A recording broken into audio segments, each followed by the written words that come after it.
Assalamualaikum warahmatullahi wabarakatuh. Selamat malam ya para pejuang cuan dan pejuang sangkuters. Gimana nih keadaan teman-teman semua? Semoga kalian dalam keadaan sehat semua ya. Dan saya doakan buat kalian sukses semua. Amin. Mantap ya. Dan tetap ya kawan-kawan ya, secangkir kopi harus selalu ada buat menemani kesempatan di malam hari ini teman-teman ya. Dimana malam hari ini kan kalau kita lihat bersama-sama price atau kinerja dalam sektor cryptocurrency di awal bulan yang cukup membagongkan gitu ya. Dimana kalau kita lihat Bitcoin turun dia di 114.000 US dollar kali ini, dan beberapa altcoin juga mengalami penurunan teman-teman, termasuk ada Ethereum, XRP ya. Terus di sini BNB, Solana ini hampir merata ya, market itu dalam kondisi merah merona-rona alias meronta-ronta. Sebenarnya dengan keadaan market yang seperti ini teman-teman, ini malah menjadi sesuatu hal ya untuk kita bisa hunting token-token yang memang menurut kita memiliki potensi ya, saat Bitcoin rebound, koin tersebut bisa ikut naik gitu kan. Nah, terus di sini teman-teman dari sektornya meme coin seperti Dogecoin, Shiba Inu, PP, Pengu ini mengalami penurunan yang cukup signifikan. Pengu kini turun sekitar 13% teman-teman. Bong juga turun 11%, Trump juga turun. Jadi secara overall nih market dalam kondisi meronta-ronta teman-teman. Floki juga turun ya, 10%-an. Farcoin juga turun. Nah, jadi buat teman-teman semua nih ya kan, yang kemarin-kemarin nanya nih gimana Bang masuk di CI dan sebagainya, hari ini udah menjadi momen yang cukup bagus ya. Dan kalau kita lihat di mana untuk pergerakan daripada si Bitcoin ya teman-teman ya, coba kita naikkan ke time frame daily ya. Coba kita cek dia ke time frame yang jauh lebih besar, ke daily dia teman-teman ya. Nah, kalau kita lihat bersama-sama teman-teman ya, ini adalah beberapa analis kita bareng-bareng pada waktu itu udah cukup lama ya. Double top udah terkonfirmasi dia koreksi, habis itu dia rebound, ngebreak double top dan dia membuat all time high-nya. Nah, untuk saat ini teman-teman yang perlu kita ketahui, karena di sini Bitcoin ini mengalami retrace ya, sampai mana Bitcoin ini akan mengalami koreksi gitu kan.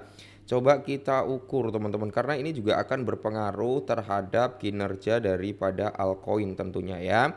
Ini akan sangat berpengaruh teman-teman.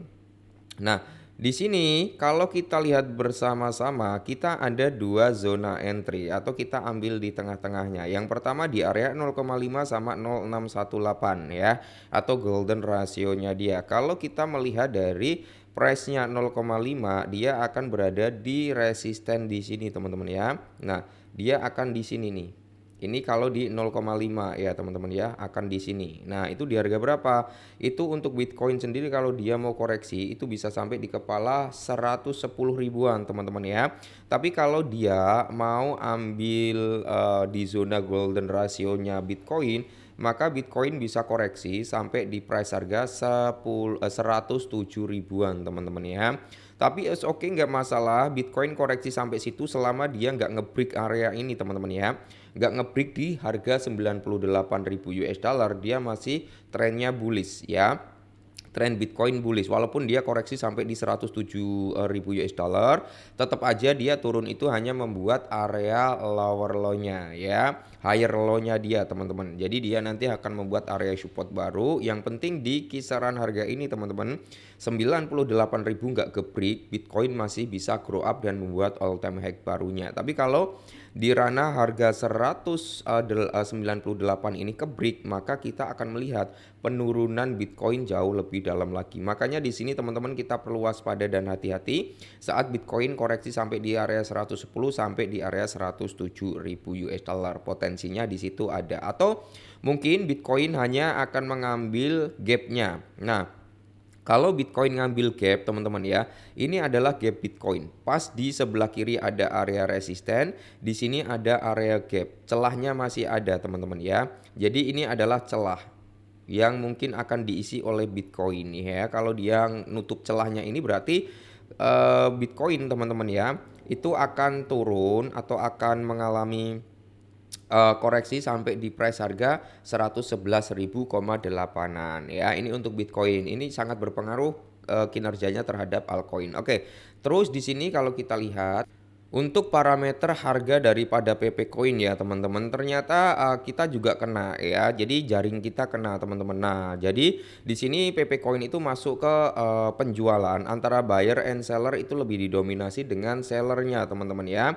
Nah, ini adalah target kita di kepala 10 ya, di price harga sini teman-teman dan ternyata udah kena ya, jaring kita udah kena. Terus di sini teman-teman kita santai aja, tenang aja ya, karena memang kalau kita mengacu pada pergerakannya si PP ini, dia masih bisa rebound sebenarnya teman-teman ya. Tinggal kita menunggu reboundnya dia. Terus kalau kita lihat dia udah ngejebol di zona 618 teman-teman, maka kita bersiap-siap ya untuk DCI kembali sampai di price harga mungkin di kisaran kepala 9 dengan 50 di belakang koma ya, 99 atau kepala 10 pas bisa ya teman-teman ya. Tapi is okay overall teman-teman, dia trennya masih cukup bagus ya kalau kita lihat dari trendline-nya dia di sini.